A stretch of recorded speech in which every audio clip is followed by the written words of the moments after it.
Hello, welcome to Learning Life Podcast. My name is Tadisha, and I'm so glad you're here. This is a safe place where we can both learn and unlearn a lot of things about life. Let's get started.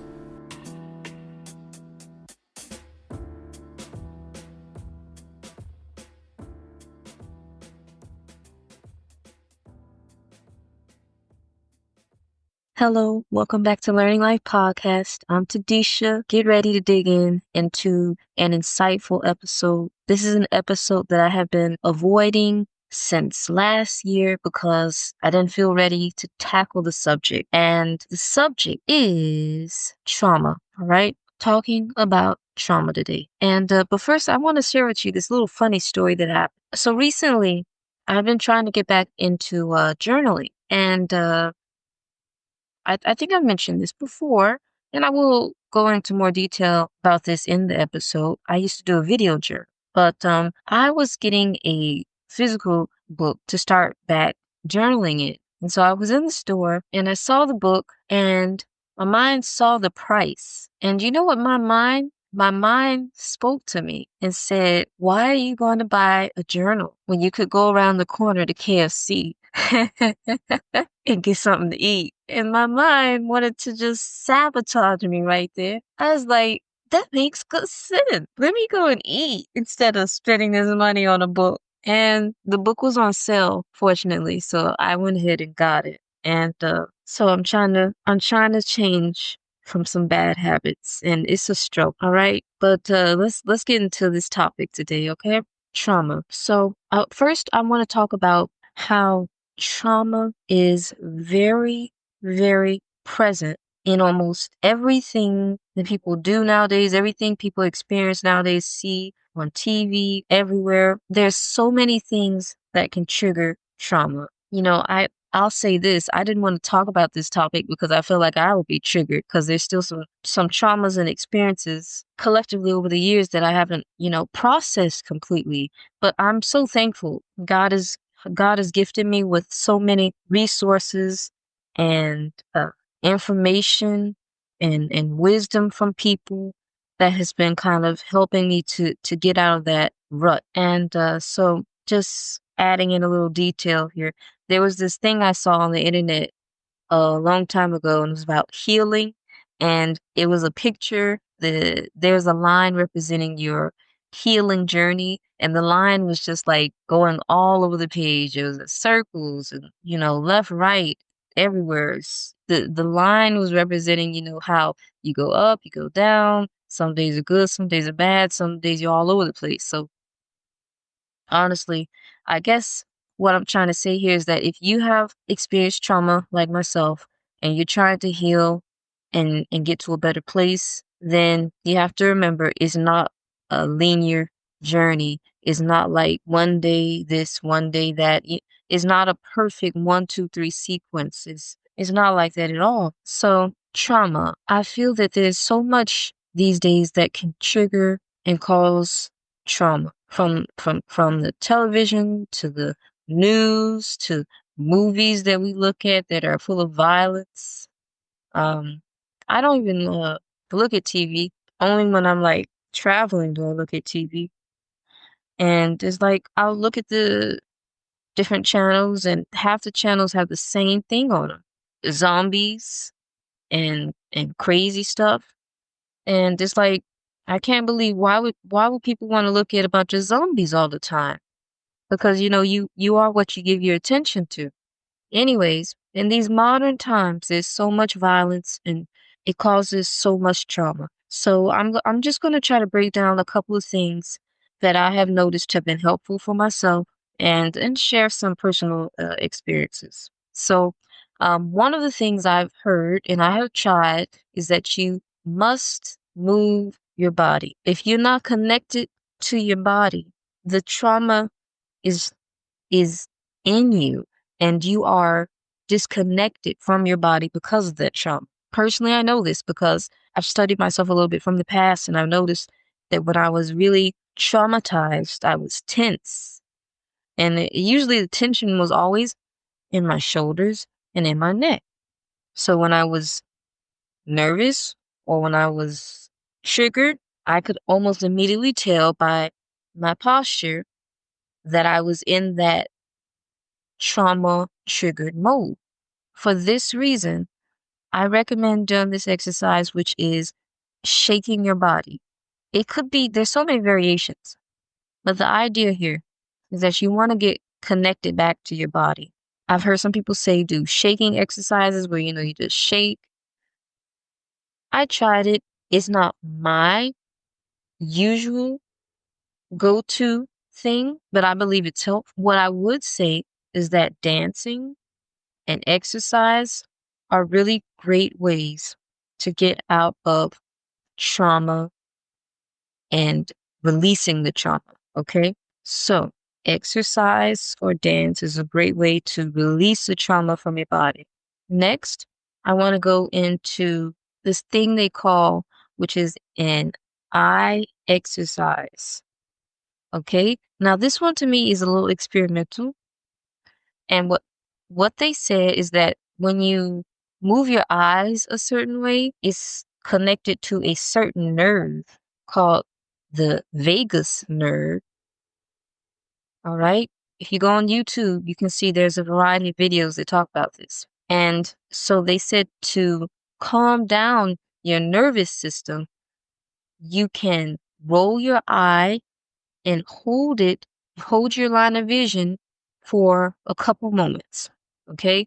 So, for example, sometimes when you're thinking about something or you're trying to remember something, we have a tendency to, like, for some reason, our eyes shift upward. All right. So that's the kind of thing you want to do for this exercise. You want to shift your eyes upward, like you're trying to see something way behind the back of your head, and hold it for a good minute and do it on each side, left side and right side. Like I said, there's videos on YouTube that show this. I tried this a few years ago, and in my opinion, I think it did something. And I'm really curious to know, if you tried it, how did it work for you? So feel free to leave a comment or message me if you try this out. Tell me what you think. Next is journaling. I mentioned this before in previous episodes, that it's good to vent, and journaling is a great way to get things out of your head that might be causing confusion, particularly when you don't have someone to talk to. And a lot of things, I think if you have a lot of things going on in your mind, you probably shouldn't talk about all those things. And so journaling is a great way to get it out your head without being liable. And so I mentioned this before, back during the pandemic times, and a little bit prior to the pandemic times, I was doing a video journal, and it was so helpful for helping me to release some trauma, get things out of my mind that were kind of like, just, I could say, maybe driving me crazy or weighing me down. And at the time, I just didn't feel like writing. So the video journal was a great way for me to, like, just talk and just come back to me. So the video journal, or, the old fashioned writing journal. I'm going to try the old fashioned writing journal again. And yeah, because I don't think I've been journaling for a good, like, year. Anyways, it was so beneficial to me. It helped me to heal.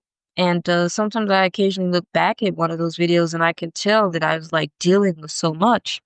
And so I'm grateful for those videos. And I can also hear the times where I was, getting over a roadblock, or just speaking my mind and expressing things that were heavy on my heart. So it's just a really great way to give yourself space, kind of to vent and get things out of your system without being too vulnerable.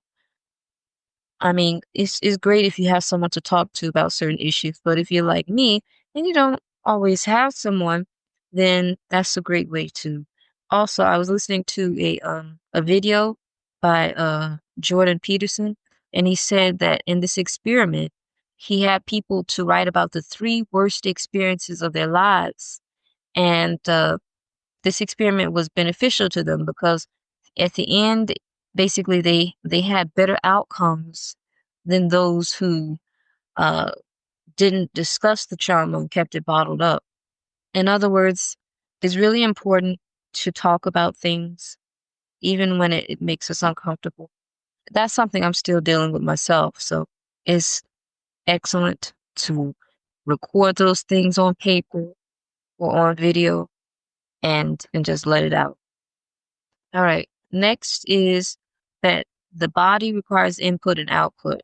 So it's important to eat nutritious things, pay attention to your natural cravings. Because, a lot of times I would eat a lot of crazy things. In high school, I ate so unhealthy. And I could tell those times when I look back at certain pictures, I would say, wow, I can see when it was taking a toll on me. And it was like, maybe I looked a little depressed. I don't know. But I could just tell from the pictures that combination of things were working against me, from eating bad to not being in healthy relationships, having some family problems. All of it kind of would just come in on me when I was in high school. And then I would eat bad and it would just, that's just the icing on the cake to eat bad when you're already dealing with a lot of negativity. As they say, you are what you eat. And look, I'm gonna tell you, I'm really being, maybe I'm oversharing, but in high school, I had a problem. You're gonna find this really crazy. I had a problem eating rice, white rice, and flour, uncooked flour. Okay? I was eating rice like back to back every day. And I would eat it just like nothing on it. No butter, no salt, nothing.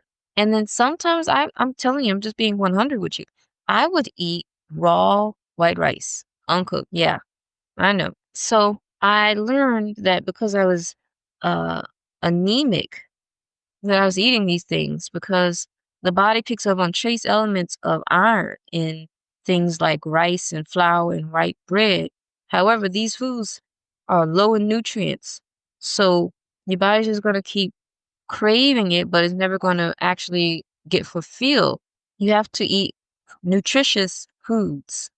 Pay attention to what your body naturally craves and figure out what the minerals are in those foods. Basically, you have to be your own doctor. Pay attention to your body. Um, because now science has proven that there's a connection between gut health and brain health. I really don't like how science tries to play God. So there are always these studies that they come up with. Oh, did you know this? Oh, did you know that? Oh, bad cholesterol. Oh, good cholesterol. Oh, this is bad for you. Oh, it's good for you now. I don't really like that. And I find it always strange that these scientific studies, they'll discredit all the natural remedies that people have been using for centuries and say there's not enough studies to prove it. But then all of a sudden they can come up with these, oh, did you know that this works for you? It's so confusing. As they say, the devil is of confusion. Next, I want to talk about prayer. And, without God, because I'll tell you, there were some times in my life where things were so bad, it seemed like nothing would help. And that's when God stepped in and worked some miracles for me because I was really down. So what I'm trying to say here is that number one, it is God who helps you get through trauma, and God will guide you and show you what to do specific to you. Because there's so many things that can happen in a person's life that can just combine and create like a perfect storm of toxicity that will keep you in bondage. Sometimes I look back over my life and I'm like, they all these little elements that just came together and worked together and worked against me. But God, at the end of the day, we have to remember that all things work together for the good. All right. There are experiences we can have that are traumatic, but the thing is, there are things that can happen before we're even born that are traumatic. I had heard a sermon and they were talking about generational trauma passed down from generation to generation to generation.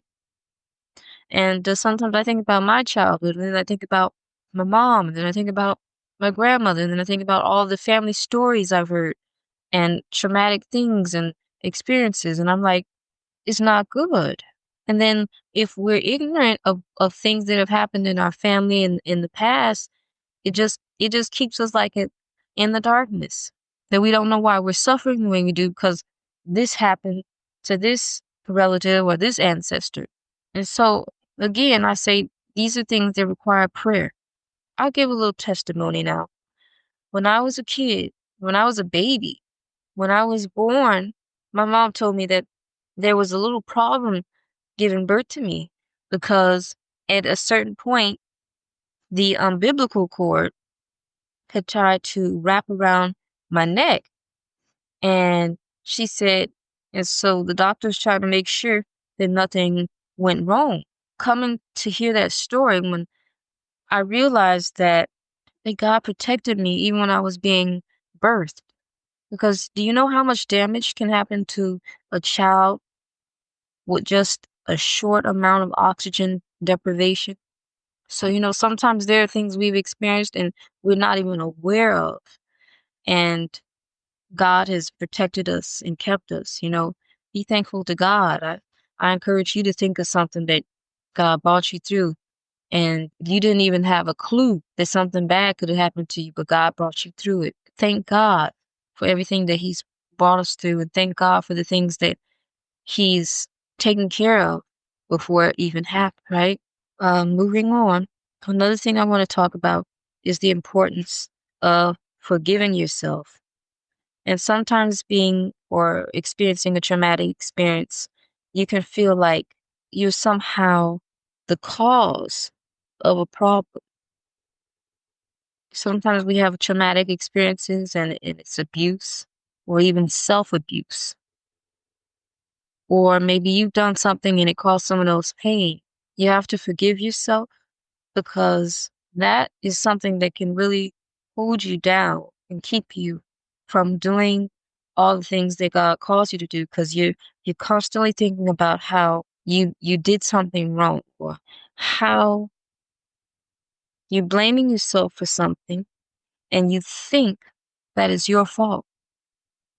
And now all of a sudden it's almost as if you start to punish yourself because you think that you deserve to be punished. But you have to remember that God has already forgiven you and let the past be the past. Because a lot of times we get caught up in things that we've experienced and it can haunt you and it can paralyze you. So forgive yourself and try to move forward. And it's not easy, but with God, all things are possible. I want to end it on one last thing, and that is the importance of speaking about the trauma. Because a lot of times, I grew up in an environment where I wasn't comfortable always speaking my mind. And so it led me to just tolerate a lot of things. And I just want to say for anyone who just believes in just trying to keep the peace and tolerating things, that's not the way to go because it just continues that way. The more and more that you don't speak up, the more and more things are going to happen the more and more things are going to happen. They're just going to keep dragging you down and down. So take it from me. You have to speak up. You have to share what's on your mind or else you're going to find yourself in some difficult situations. All right. And I'm going to end on this story. Um, And it kind of relates to how sometimes when we have been traumatized, we tend to go into silence and we tend to isolate. And this is just like a natural response that can happen after you suffer from trauma. You like wanting to get away from everything and get out of your own body. But I've heard people say that that is your body's natural response, but you have to, at a certain point, break loose from that, or else you're going to just get stuck. I'm just going to share this, and it kind of relates. Um, I was traveling one time, and I had to take the bus, and there was this bus that takes you to the airport, and I had to take the bus to the airport to catch my flight. Funny thing happened. I mean, I'm trying to make this as short as possible. The bus just up and left me.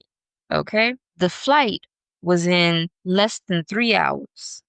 And so the bus that was supposed to pick me up and take me to the airport just flat out left me.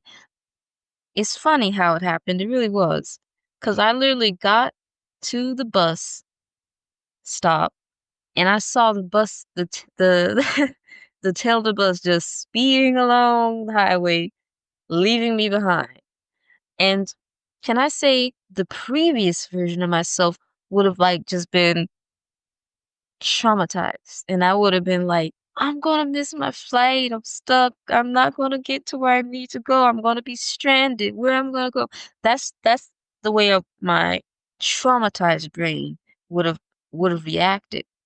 And I would have been quiet, I that's why I say trauma is oftentimes gonna cause you to just want to be silent and not share and not communicate and isolate yourself.